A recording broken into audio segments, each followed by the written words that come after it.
Kisah Orang Kudus. Hari ini, tanggal 3 Juli. 1. Santo Thomas. Rasul. Thomas lahir di Galilea dan dikenal sebagai salah seorang dari ke-12 Rasul Yesus. Perihal tempat dan waktu dia dipilih menjadi rasul tidak dibeberkan di dalam Injil-Injil. Banyak keterangan tentang pribadinya dapat kita temukan di dalam Injil Yohanes.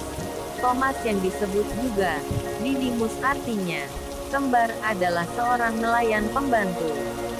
Ia tidak memiliki perahu sendiri seperti Petrus dan Andreas. Hidupnya hampir selalu serba kurang.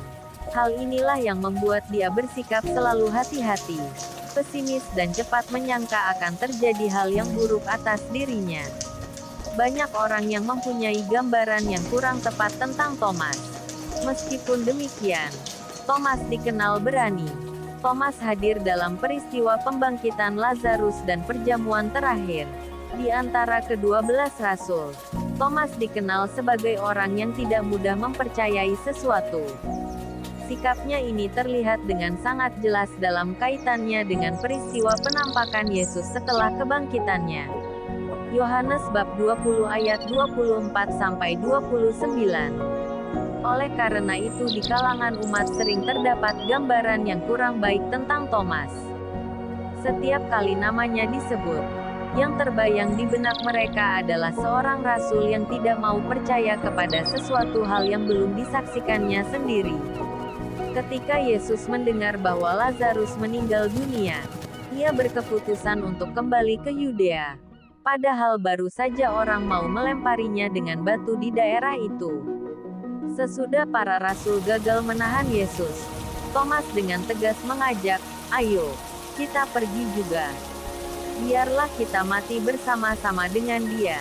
Thomas tak mau membiarkan Yesus pergi sendirian menantang bahaya. Thomas seorang yang terus terang, polos dan tidak malu-malu menyatakan ketidaktahuannya.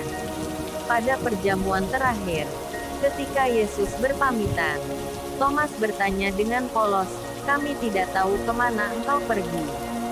Jadi bagaimana kami tahu jalan ke situ?" Keraguan Thomas ini mengundang Yesus untuk menyingkap rahasia Tritunggal yang mendalam itu. "Akulah jalan, kebenaran dan hidup. Tak seorang pun datang kepada Bapa tanpa melalui aku. Kalau kamu mengenal aku, kamu juga mengenal Bapakku." Sikap ragu-ragu Thomas tampak jelas sekali dalam sikapnya terhadap berita penampakan Yesus kepada para rasul. "Sebelum aku melihat bekas paku pada tangannya dan sebelum aku mencucukkan jariku ke dalam lambungnya, sekali-kali aku tidak akan percaya." Tentang sikap Thomas ini, Santo Agustinus menulis, "Dengan pengakuannya dan dengan menjamah luka Tuhan, ia sudah mengajarkan kepada kita apa yang harus dan patut kita percayai. Ia melihat sesuatu dan percaya sesuatu yang lain. Matanya memandang kemanusiaan Yesus, namun imannya mengakui kealahan Yesus. Sehingga dengan suara penuh gembira tercampur penyesalan mendalam, ia berseru, 'Ya Tuhanku dan Allahku!' Kepadanya Yesus bersabda, 'Karena kau telah melihat aku, maka engkau percaya.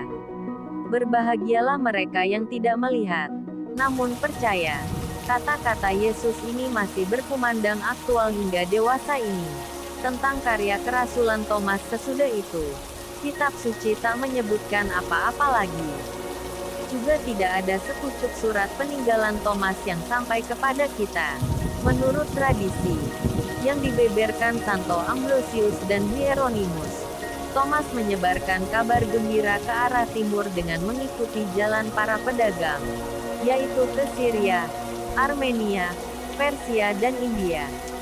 Dekat Madras, di kota Malaipur, Thomas menerima mahkota kemartirannya. Orang Kristen India Selatan, lebih-lebih di sepanjang pantai Sro Malabar, percaya bahwa Thomas menobatkan Raja Gondapur dan bahwa mereka keturunan orang-orang Kristen abad pertama. Thomas mati ditusuk tombak, dan relikiunya masih tetap ada sewaktu makamnya dibuka kembali pada tahun 1523. 2. Santo Helidorus. Uskup Helidorus lahir pada tahun 330. Ketika berziarah ke Yerusalem, Ia bertemu dengan Santo Hieronymus dan menjalin persahabatan yang baik dengannya. Ajakan Hieronymus untuk bersama-sama tinggal di padang gurun ditolaknya. Helidorus kemudian pulang dan menjadi uskup di Altino, Italia, hingga kematiannya pada tahun 407. 3. Santo Hort atau Horestes, martir. Bersama tunangannya, Eufemia, Hort menjadi pemimpin pemuda-pemudi Katolik di Bizantium, sekarang Istanbul. Kegiatan mereka membimbing para muda-mudi ini, menimbulkan amarah pihak pemimpin masyarakat dan semua orang lain yang tidak menyukai gereja Katolik. Ketika ditangkap dan ditanyai, dengan terus terang mereka mengaku beriman Kristen, sehingga bersama muda-mudi lainnya, mereka dibunuh pada tahun 304. Santo Thomas, Santo Helidorus, Santo Hort Horestes, doakanlah kami. Kakarla Channel.